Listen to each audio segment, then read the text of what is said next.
بسم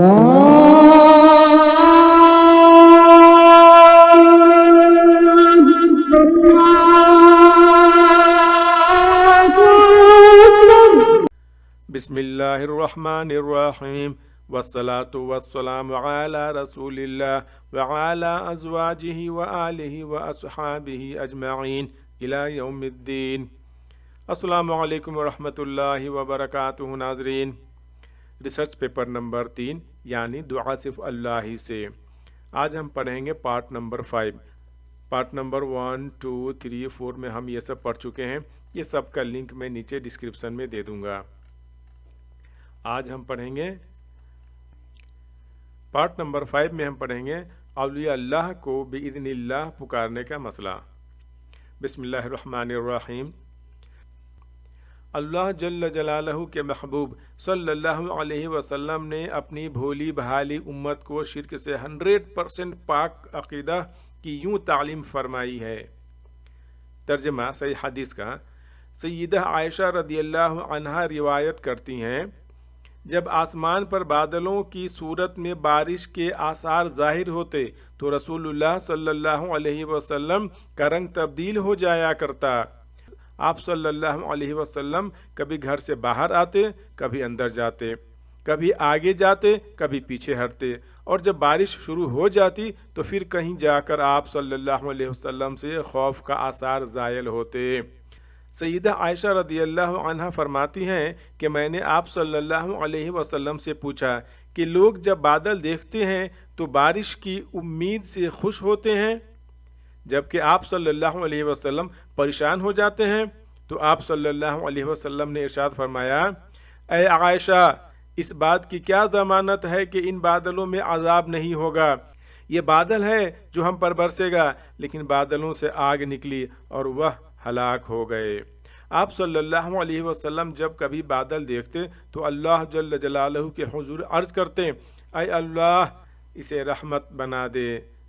صحیح بخاری کتاب التفسیر حدیث نمبر 4551، صحیح مسلم کتاب الاستسقاء حدیث نمبر 2085۔ نوٹ: اللہ جل جلالہ کی طرف بارش برسانے کی ڈیوٹی میرے خیال سے یہاں ہونا چاہیے، اللہ جل جلالہ کی طرف سے بارش برسانے کی ڈیوٹی، یس، اللہ جل جلالہ کی طرف سے بارش برسانے کی ڈیوٹی سیدنا میکائیل علیہ السلام کے پاس ہے، اور وہ فرشتوں کے رسول اور زندہ بھی ہیں۔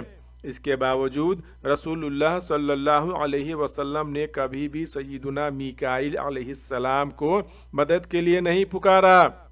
تو یہ کیسے ہو سکتا ہے کہ آپ علیہ السلام فوت شدگان سے آپ صلی اللہ علیہ وسلم فوت شدگان سے بإذن اللہ مدد مانگنے کا حکم دیں؟ رسول اللہ صلی اللہ علیہ وسلم نے اپنی امت کو بارش مانگنے کے لیے کبھی یہ کلمات نہیں سکھائے۔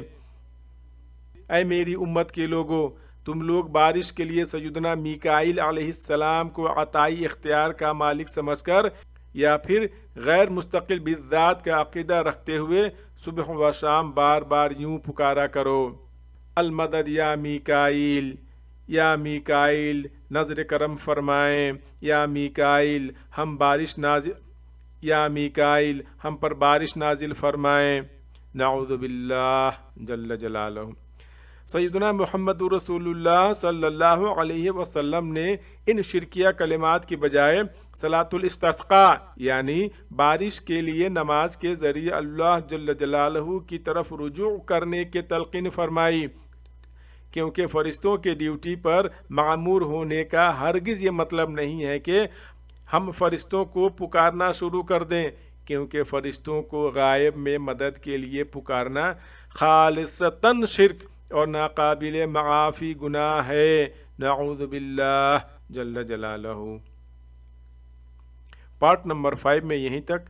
پارٹ نمبر 6 میں ہم پڑھیں گے انشاءاللہ عز و جل گستاخانہ نعروں اور نماز غوثیہ کا انجام، انشاءاللہ عز و جل۔ استغفر اللہ العظیم واتوب الیہ، استغفر اللہ العظیم واتوب الیہ، استغفر اللہ العظیم واتوب الیہ۔ اللہم صلی علی محمد وعلی آل محمد